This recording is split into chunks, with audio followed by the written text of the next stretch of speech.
বজায় রাখতে হবে। কারণ আজকের পরিবেশ পরিস্থিতি, আজকে যে জায়গায় দাঁড়িয়ে আছি, যে জায়গায় সমাজ ব্যবস্থা দাঁড়িয়ে আছে, সেখানে বহু মানুষকে বহু প্রশ্নের সম্মুখীন হতে হচ্ছে। সেই দিক দিয়ে আমরা যারা মুসলিম সম্প্রদায়ের সঙ্গে বিলং করি, আমাদেরকে আগামী দিনগুলোতে খুব ভেবে চিন্তে এগোতে হবে, চলতে হবে, পথ চলতে হবে, মানুষের সঙ্গে সেইভাবে একটা বাতাবরণ তৈরি করতে হবে।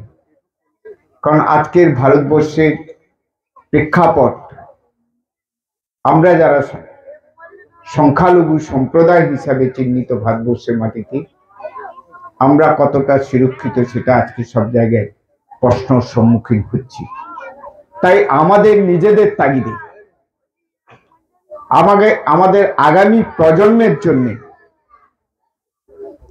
আমাদেরকে সেইভাবে তৈরি করতে হবে, মানুষের কাছে দাঁড়িয়ে যেন আমরা পরিচয় দিতে পারি, আমরা দিনের কথা বলতে পারি, আমরা মুসলিম সম্প্রদায়ের কথা বলতে পারি, আমরা ভালোবাসার কথা বলতে পারি, আমরা কখনো ঘৃণার কথা বলতে পারি না।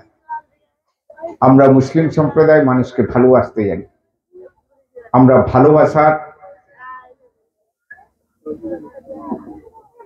কে আমরা স্মরণ করে, আমরা বরণ করে আমরা চলি।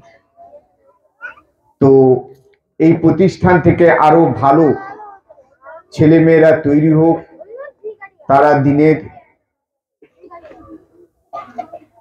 আজকে একটা সুন্দর জায়গায় তারা প্রতিষ্ঠিত হোক এবং আগামী দিন এই মাদ্রাসাটা যাতে আরো উন্নতি হোক, তার সব রকম চেষ্টা থাকবে।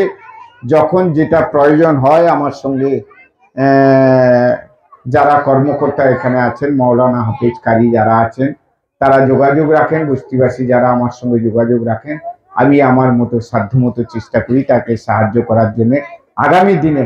আগামী দিনে আরো বেশি করে যাতে আমি তাদের পাশে দাঁড়াতে পারি, এইটুকু বলে আমি আমার ছোট্ট কথা শেষ করছি। সবাই ভালো থাকুন, সুস্থ থাকুন, খুদা হাফেজ ইনশাআল্লাহ। माशाअल्लाह,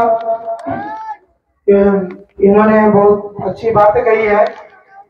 तो हम अपनी बात को लंबा नहीं करेंगे, हजरत से सीधा दे रहे हैं, अपनी बात को शुरू करेंगे, फिर उसके बाद खत्म होगा। और आप सबों की जो है दावत है, इंशाल्लाह खाना बना है, आप लोग खाना खाते जरूर जाइएगा। 1:30 बजे तक प्रोग्राम होगा ना, 4 बजे नहीं इसकी जरूरत नहीं